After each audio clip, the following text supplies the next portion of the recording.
ಜೈ ಶ್ರೀರಾಮ್ ಕಬ್ಬಿಣ ಗ್ಯಾಂಗ ಎಡಗಲ ಊರಾಗ ನಾನು ಗ್ಯಾಂಗ ಬಿದ್ದವ ನಮ್ಮ ಕಾಲಾಗ ತಿಂಡಿ ಬೇಡ ಅಂದ್ರು ಕೇಳುವಂತ ಒಂದ ಊರಾಗ ತಿಳತಿಣಕ್ಕೆ ತಿಂಡಿ ತಗದಳ ನಮ್ಮ ಜೋಡಿಗ ಮಣಕಲ ಮಂದಿ ಮುರಿದ ಕುಂದಿರ್ತೇವ ಮೂಲ್ಯಾಗ ಅಡಮುಟ್ಟ ಐತಿ ಮೊದಲ ನಮ್ಮ ಗ್ಯಾಂಗ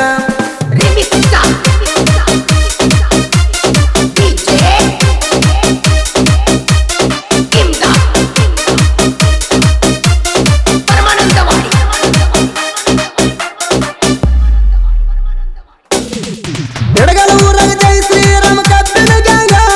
ಹವಾಯ ಬಿಸಾರಿ ಇವರು ಕಬ್ಬ ಕಡಿಯುವುದರಾಗ ನಿಮ್ಮ ತಿಂಡಿ ಇದ್ರ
ಮಾರುತಿ ಸಣ್ಣ ಭೀಮಪ್ಪ ಪೂಜಾರಿ 555 ಅರ್ಜುನ್ ಮಹೇಂದ್ರ ಗಾಡಿ ನಂಬರ್ K69T 2045 LNT ಗಾಡಿ ನಂಬರ್ K69T 4249 ಮುಂದಿನ ಡಬ್ಬಿ ಲೋಡ್ ಮಾಡುವವರು ಮಾರುತಿಗೌಡ ಪಾಟೀಲ್ ಮತ್ತು ಸಕರಪ್ಪಗೌಡ ಪಾಟೀಲ್. ಹಿಂದಿನ ಡಬ್ಬಿ ಲೋಡ್ ಮಾಡುವವರು ಅನಿಲ್ ಗೌಡ ಪಾಟೀಲ್ ಮತ್ತು ಪಡಿಯಪ್ಪಗೌಡ ಪಾಟೀಲ್. ಗ್ಯಾಂಗಿನ ಬಳಗ ಮಾಯಪ್ಪ ಮರಿಯಪ್ಪನವರ್, ಚಿದಾನಂದ್ ಪಾಟೀಲ್, ತಿಪ್ಪಣ್ಣಗೌಡ ಪಾಟೀಲ್, ತಿಮ್ಮನಗೌಡ ಪಾಟೀಲ್, ರಾಮನಗೌಡ ಪಾಟೀಲ್, ಆನಂದಗೌಡ ಪಾಟೀಲ್, ಬಸನಗೌಡ ಪಾಟೀಲ್, ಶಿವಾನಂದ ಮುನ್ನೋಳಿ, ಮಲ್ಲಿಕಾರ್ಜುನ ಮೈಲಾರಿ, ಶಿವಪ್ಪ ಒಗ್ಗರ್, ಶಿವಪ್ಪ ಉಪ್ಪಾರ್, ವೀರಪ್ಪ ಚೌಡ್ಕಿ, ವೀರಪ್ಪ ಕಾಕನೂರ್, ಪಡಿಯಪ್ಪ ಮರಗಣ್ಣವರ್, ಶರಣಪ್ಪ ಮಾಧವ್.